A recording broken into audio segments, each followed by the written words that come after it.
Assalamualaikum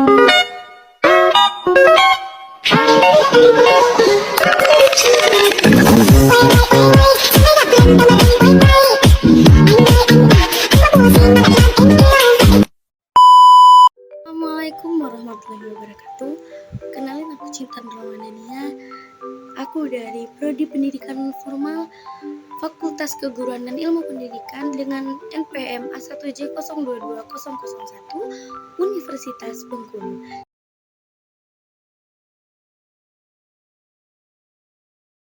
Yaitu tentang kepemimpinan sekolah efektif. Konsep kepemimpinan. Kepemimpinan atau leadership merupakan hal yang sangat penting di dalam sebuah lembaga pendidikan. Kepemimpinan berasal dari kata dasar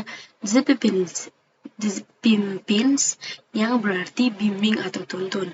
Dari kata pimpins, lahirlah kata kerja memimpin yang berarti membimbing atau menuntun dan mendah. Pemimpin yaitu orang yang berfungsi memimpin atau membimbing atau menuntun. Menurut Priyansa pada tahun 2014, kepemimpinan kepala sekolah yang efektif adalah sekolah yang mampu memberdayakan seluruh potensi yang ada di sekolah dengan optimal, sehingga guru, staf, dan pegawai lainnya ikut terlibat dalam pencapaian tujuan dan sasaran yang telah ditetapkan sekolah. B. Faktor yang mempengaruhi perilaku kepemimpinan. 1. Faktor internal merupakan faktor yang berasal dari dalam diri pemimpin itu sendiri.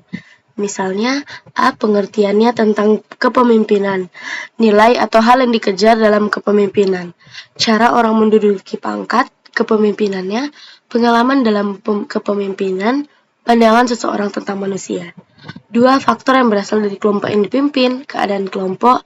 3. Faktor lembaga yang dipimpin. 4. Faktor legal.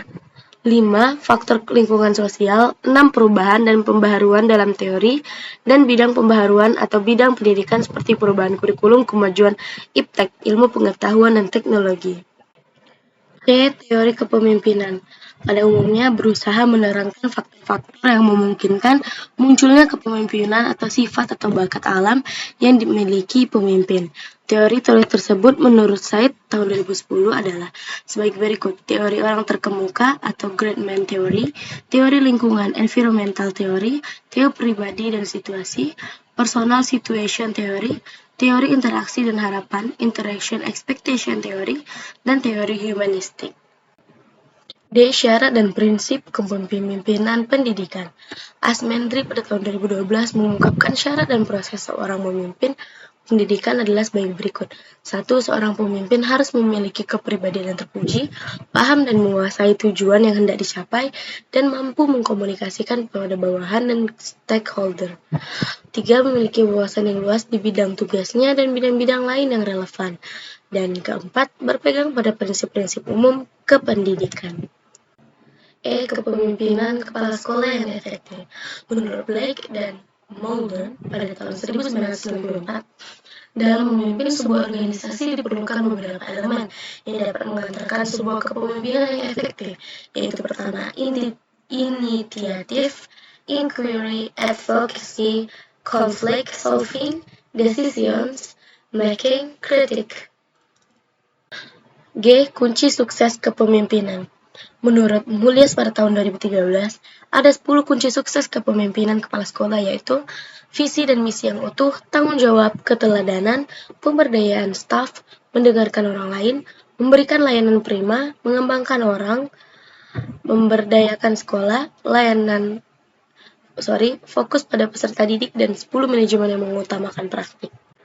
Menurut Rifai pada tahun 2007, ada langkah-langkah strategis pemimpinan dalam mendorong karyawan, yaitu memperlihatkan yang positif dan jangan menyatakan bodoh pada bawahan atau mengatakan kritik pedas, menyediakan waktu khusus untuk bawahan, mengetahui minat dan bakat, selalu sopan dan bertindak diplomasi, perkuatlah rasa percaya diri pada orang lain, membantu pekerjaan jika dibutuhkan, dan memberikan bantuan-bantuan pribadi.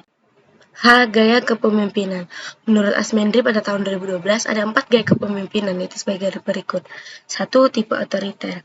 Merupakan pemimpin yang membuat keputusan sendiri karena kekuasaan terpusatkan dalam diri satu orang. Ia memikul tanggung jawab dan wewenang penuh. 2. Demokratis merupakan pemimpin yang berkonsultasi dengan kelompok mengenai masalah yang menarik perhatian mereka, serta mereka dapat menyumbangkan sesuatu. 3. Kendali bebas atau laissez-faire merupakan pemimpin memberi kekuasaan pada bawahan, kelompok dapat mengembangkan sasarannya sendiri dan memecahkan masalah sendiri, pengarahan tidak ada atau hanya sedikit. 4. Tipe pseudo-demokratis, yaitu tipe yang disebut juga tipe demokratis semu.